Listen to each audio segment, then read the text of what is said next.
Welcome down to my 9-foot homemade oak bar. Pour yourself a cold one. You are listening to Bucs in the Basement. My name's Chris, and Craig here is the biggest Pirates fan you'll ever meet. Let's talk Pirates baseball now. Welcome to Bucs in the Basement. Now I see the changes in this town. They change, they say one thing, but then the next day it's different. They change, but they don't know what they want. All they do is change. Going left, going right, travel day, travel night. That's where we'll go.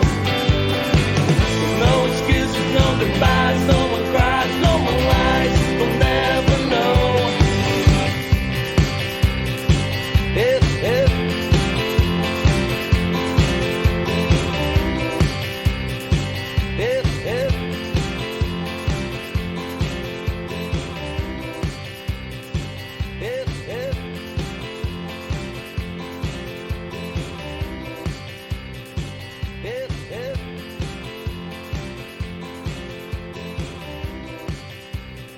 Bellying up to the 9-foot homemade oak bar. My name is Craig Toth, and if you're wondering, you are not listening to Minor League News and Brews, the Pirates minor league podcast that I host that comes out every Saturday. No, you are listening to this week's episode of Bucs in the Basement. Found out earlier this morning that Chris Lanuti is on the IL, or more succinctly, the SL. He's feeling a little bit under the weather today, so you are getting a solo episode of Bucs in the Basement, and we do have a lot to talk about, some stuff that I was really hoping to bounce some ideas off of Chris, but instead I will be bouncing them around my brain and giving them to you. Late yesterday, I guess it would be early afternoon, not late afternoon, Jason Mackey came out with a report that Pirates pitcher Johan Oviedo was dealing with right elbow issues and pain. There was nothing definitive yet on how to fix the problem, but Tommy John is being discussed, and this is not a small issue, and it really doesn't even matter what your opinion of what Johan Oviedo was last year or what Johan Oviedo could be. I know there was some inconsistency. Some people had listed him as a question mark. Most of us had kind of put him into the rotation. You know that when Chris and I talk about the rotation, we don't assign players numbers. There's no 1, 2, 3, 4, 5. We give, at most, somebody who's a top of the rotation arm, middle of the rotation arm, back of the rotation arm. But especially when it comes to team building during the off season, we ask the simple question, is this guy one of the 5 moving forward? Mitch Keller is the given and pretty much the only given at this point in time. But Johan Oviedo, to me and to Chris, was not a question mark. It was that he was going to be one of those 5 guys.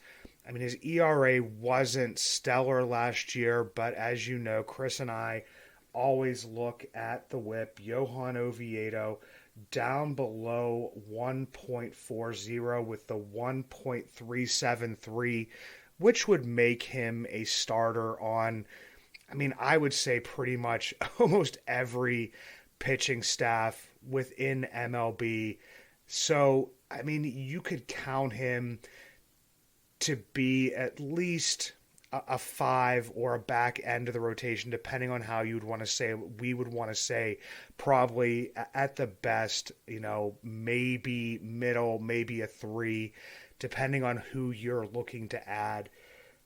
For me, the bigger thing is that, Johan was a workhorse last season, pitched 177.2 innings. So when you look at what the Pirates starting rotation and especially the whole pitching staff is going to have to do in 2024 to fill those innings when you have a guy that had been built up that much. And I know that there is stuff out there as to people saying and showing and, reposting the posts or the tweets or the X's that they had put out towards the end of the season saying, should we limit, his innings? It's more than he's ever done. And then people with their rebuttals saying he actually was, kind of limited towards the end, didn't really go that deep into games, that many pitches towards the end. And I don't know. I feel like Tommy John surgery or a Tommy John injury is something that, can kind of come out of nowhere from time to time. And in saying that, I'm not comparing myself to an athlete, but I have, some back issues from time to time. And the 2 times where I have injured my back the most, to the point where I have torn a muscle in my side. The first time I did that, I was picking up one of my youngest son's toys a few years back and pretty much threw out my back and tore a muscle. And the other time is when I was picking up my sister-in-law's light carry-on to carry it up my wife and her parents' steps leading into Thanksgiving, and then was out of commission for the rest of the weekend and actually had to go to the hospital to get some pain meds to be able to even be a passenger on the ride home. But it wasn't when I was lifting something heavy. It wasn't when, as I was overexerting myself. It was when I was doing the simplest of tasks. And that's when that injury came. I mean, could it be a portion of it? I mean, I guess so. I could give you a little bit of that. But with hindsight being 2020, I can't really, even pay attention to that, because the situation now is that Johan Oviedo more than likely is not going to pitch in 2024.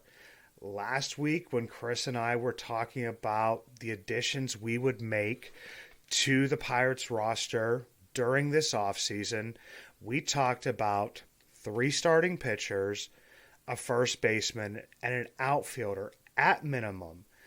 And at this point in time, I think you have to add 3 pitchers. There really isn't anything that I've seen that shows that, you could fill up 2 spots with what would be considered possible question marks within the Pirates rotation. And that would include, what is Roansy Contreras when he comes back? Luis Ortiz did get a little bit of the velocity back, but still obviously was not the same pitcher that he was in 2022. Quinn Priester, who came up and struggled. Andre Jackson, who, when he was overexposed to lineups more than a couple times through, didn't look really good. Bailey Falter, who, when he was given an opener, looked much different than he did many of the times when he was a starting pitcher. There's just too many question marks to kind of even say, we're going to give 2 of those spots to however many of those guys. And I know people mention Jared Jones, Paul Skeens, Anthony Solomito, Bubba Chandler, even further down, like a Thomas Harrington. None of those guys, in my eyes, can be counted on in 2024. Yes, will some of those guys pitch? If they don't, I would be extremely surprised, especially, in the case of a Jared Jones and a Paul Skeens.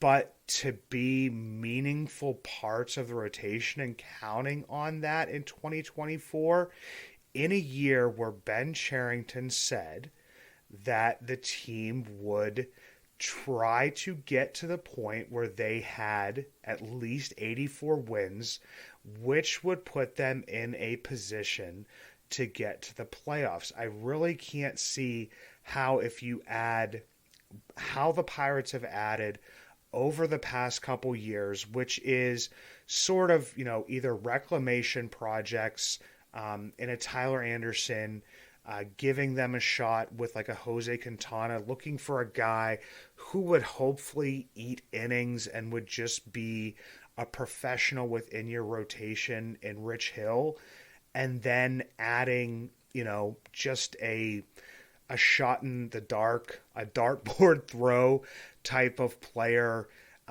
especially even with a Vince Velasquez during the previous year. I don't see how that really gets you to the point of where you are improving, especially when we spent the final 2 months of the season with two legitimate starting pitchers. I don't really know how you feel like you can get out of the gate successfully with three starting pitchers. I know that there's some random weird off days that occur usually at the beginning of the season, but there was also a point in time during this last season where we played like 24 games in like 25 days or something as well. So I don't really know how you can do that. So to me, I guess it's better that it happened now than happening the way it did, with JT Brubaker, finding that out right after spring training. Vince Velasquez, only making, a little bit over a handful of starts. Mike Burrows, somebody who we probably would have seen, and that happening after the season began. So, at least now there can be a plan put in place. But like I said, once again, I hear people and they're, in my DMs, they're, out there on social media and talking about how, there's guys that can reinforce.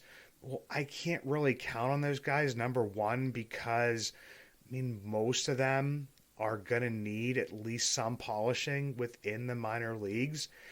And for most players, there is an adjustment period once they reach the major leagues.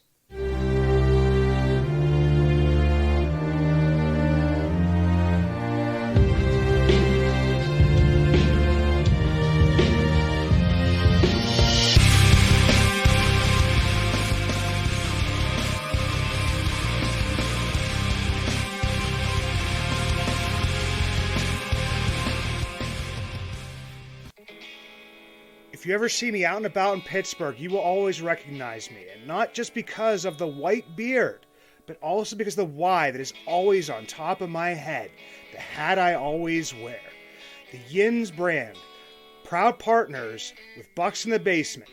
3 dynasties, 1 brand, Yins.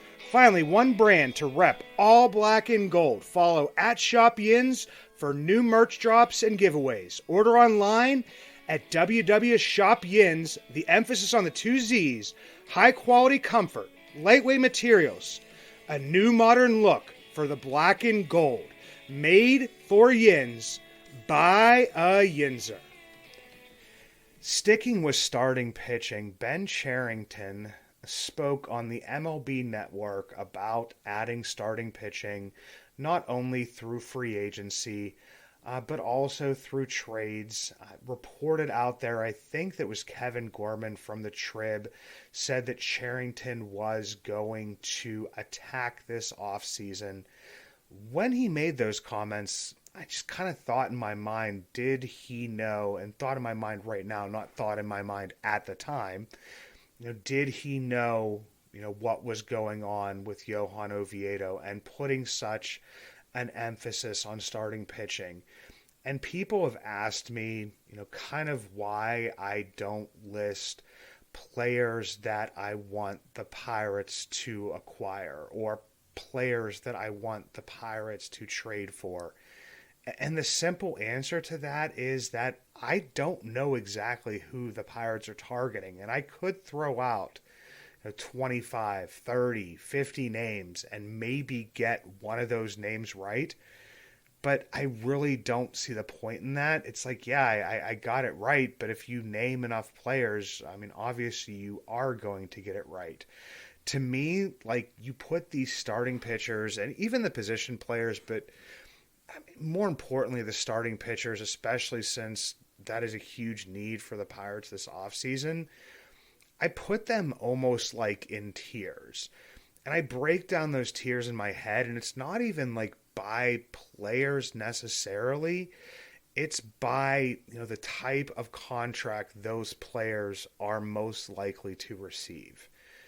I mean, at the top, you have the players that are looking for the long term, big payout, still at the same time, big annual, average value on those contracts. Those are the guys that are like the 7-8 years, over $200 million, those types of contracts. And then when you move down just slightly, it's like the second tier guys, the guys that, would probably, I mean, who wouldn't want that type of contract, but are more realistic, and they're looking for maybe like a 3 to 5 year contract, still a decent average annual value, but nothing, on the lines of a player that's really looking to cash in. Sometimes those may be the players that reach, free agency a little bit earlier and, could get a contract into their early 30s, and then, maybe looking, hopefully, if they perform, to get that tier 1 contract with their next contract. The tier 3 guys, I wouldn't really consider them. I guess they could be bounce back type of guys, but we've often heard this described as almost like a pillow contract. I look at like a Mike Clevenger, who signed with the White Sox last year. You sign, the 2-year deal, and some guys will sign the 3-year deal, but it has an opt-out after either, the first or the second year, depending on, what type of contract the team is willing them to give them, length of deal. But to me, like, it's a pillow contract because, I mean, the first year, the average annual value is sometimes a little bit less. And then there is, it's usually a player option. Sometimes it's a mutual option, but most of the times in the pillow contracts, it's that player option. And the player option is put in there because, number one, if they perform really well, quote unquote, outperform their contract, then they can opt out and then go out there and get a bigger payday. But it's the pillow in that if they don't perform and it's only the player option, then they will elect into that player option and then get paid, more money because, there may not be that bigger deal out there for them. A player like Clevenger performed well enough that, he thought, and he probably is correct, I'm thinking he's going to be, getting paid more money than he would get in that second year with the White Sox. Moving down, to the lower tiers where we've seen, the Pirates operate at most times is, that 1 year either, reclamation type deal in like a Tyler Anderson, prove it type deal, with Jose Quintana, which hopefully will lead to a bigger contract. But it's that 1 year deal where it will pretty much lead to, them trading that player at the deadline. I mean, unless they are legitimate contenders for, the wild card division or, hopefully the World Series, you might keep those guys around and let them walk. But for the most part, you're kind of looking to trade them. And then to me is the true, reclamation projects in like a Vince Velasquez. I mean, Vince Velasquez had been with the White Sox during the previous year, had come in as a starter, had bounced the bullpen. When guys got injured, he got put back in the rotation. But it would be a guy looking to, kind of prove themselves that they can be a starter for the entire year and then hopefully get, a tier up or maybe a couple tiers up for their next contract, which obviously would be more money. And then, I mean, the lowest tier is the guys that you have, filling in on, a minor league deal. You sign them to a minor league deal, a quad A player that could possibly work out. To me, I mean, you have to hope, and in my eyes, and you would have to think that at least one of the Pirates signings, and this was even in my eyes prior to the Oviedo news, which you would have to be thinking that you would be going for a player who would be a tier down from those big money guys. And those would be guys that would be looking for those like 3 to 5 year deals. And even some of those have, built in options, either player, team, mutual options. You would have to think they would go one in that direction. I also would hope that they would go into one. There would be a guy who would be like looking for one of those pillow contracts. The guy that would be looking, hopefully, number one, I mean, you want him to pitch well and he could possibly opt out. But if your team starts to be competitive, and there's guys that will pitch decent and will perform well and then still opt into that because, I mean, they do want to get paid, but also they want to, win championships. I mean, every player says that, and I don't think it's just, lip service. I believe that they're playing to win championships. So if you can get a guy that's on, one of the, not the highest tier, but maybe one down, get a guy who's above, the types of players, the 1 year deals that we have signed, get somebody on a pillow contract, and then also sign, a guy to one of those 1 year deals, and maybe even sign a Vince Velasquez type guy that we talked about last week. I mean, I kind of said, and once again, this was before the Oviedo news broke, is the possibility of going and getting 4 guys, and that would kind of fit that. And one of those can even be, I mean, we've seen some players there's attached to, I guess, who may fit into that swing man that if, one of the players, I said nobody's blocked, dude. Nobody's blocked. Even if you brought in 4 guys with Oviedo, like, I don't see how anybody's blocked. Like, if you get a guy who's like a Vince Velasquez, like, I've heard people say, well, you signed Vince Velasquez to that contract, so obviously he's going to start. Well, the White Sox signed him the year before, and guys pushed him out of that, and he got pushed to the bullpen. So, I mean, there's nothing saying that, if you pay this guy X amount of dollars that he is going to have to start. I mean, I think it would be like the pillow contract guys and the guys that are higher than that.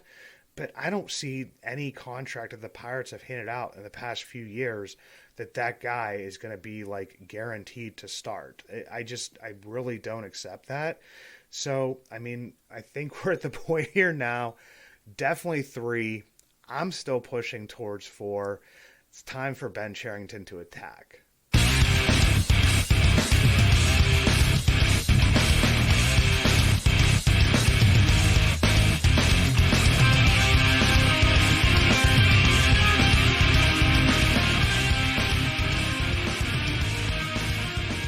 This is the week where, there will need to be some more housekeeping. It's the required housekeeping that the Pirates are going to have to do. It's stuff that I've talked about on Minor League News and Brews with adding players to the 40-man to protect them from the Rule 5 draft. As soon as the arbitration numbers came out, Chris and I started looking at some of those. One of those decisions has already been made, as Miguel Andujar was put on waivers claimed by the Oakland Athletics. So he's not even in that discussion for the arbitration. But I think I guess I've come to a decision concerning the Rule 5 players, and by the time this comes to your ears, that decision has already going to be made. I am recording this at 3:13 on Tuesday, November 14th. I think you definitely have to protect Braxton Ashcraft. And my reasoning to this goes into the fact that, is he guaranteed to be a starter in the major leagues? No. Does he have the stuff? I believe so. And he's a guy, 1 year removed from Tommy John surgery, came out, pitched only, slightly over 50 innings, and looked really, really good. And number two, I feel like he's a guy that would be pretty easy for a major league team to hide in their bullpen for the entire season. And for frame of reference here, look back to the 2021 Pittsburgh Pirates. The Pittsburgh Pirates it would have been the 2020 Rule 5 draft. They selected Luis Oviedo.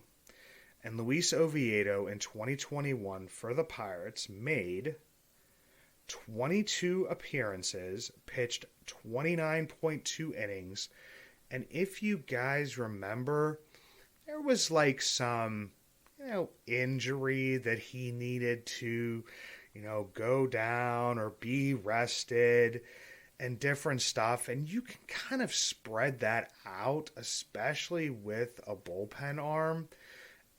So to me, I feel like Ashcraft, and I think I even mentioned this on Minor League News and Brews, just kind of seems to be a prototypical player that could be hidden in a bullpen.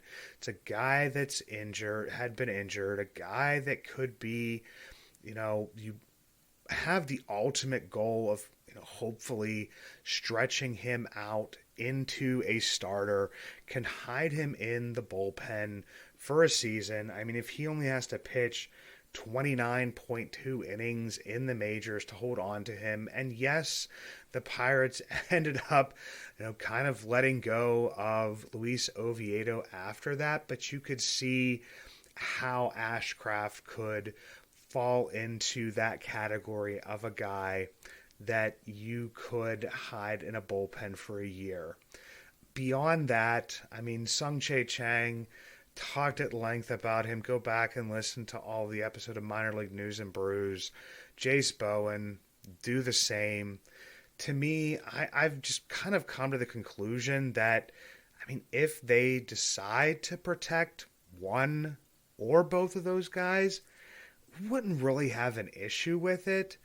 If they didn't protect them from the Major League Rule 5 draft, really wouldn't have an issue with it either.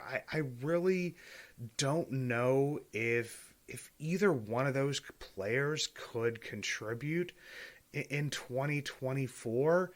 And I don't know if it's like the caliber of prospect that you spend, a 40-man roster spot on for 2 seasons to kind of just, hold on to them and think they're going to be selected, because that's the other side of this is I don't know if, I guess you could hide Bowen as a 4th outfielder. I guess you could hide Chang as a utility man, late, inning defensive replacement at short and second, but I just don't find that as easy as a pitcher. You have Bowen, who has basically only 8 games of experience above high A. You have Chang, who struggled in jumping to Altoona. I know I've mentioned previously that if he had performed better in Altoona, I would probably be more likely to put him on like that must protect list. But to me, it's Ashcraft, and if you want to flip a coin at whoever's your favorite and pick one of those guys, you can. But if neither one of them, end up getting announced as a player that's being protected, I wouldn't be surprised either. Like I said, that's going to be decided today when I'm recording. By the time you listen to this, you can tell me whether I'm smart or whether I'm an idiot. And then, we'll move on to the arbitration. And like I said, arbitration, everybody who's left up for arbitration, I mean, I feel like at this point in time, they are going to be tendered a contract. The only person that I had even somewhat of, I guess, contemplation about, I mean, beyond Miguel Andujar, who's already gone, would have been JT Brubaker.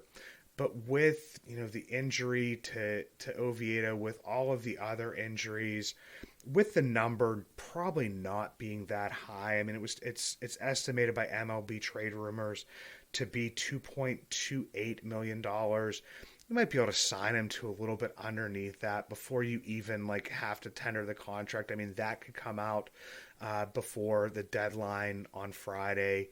But, I mean, I think that if he can contribute any innings, even if it's towards the end of next season, I mean, you're going to have to fill innings in some way. So I don't see them moving on from him now. Ryan Barucki, $1.3 million, pick it up. Mitch Keller, $6 million, pick it up.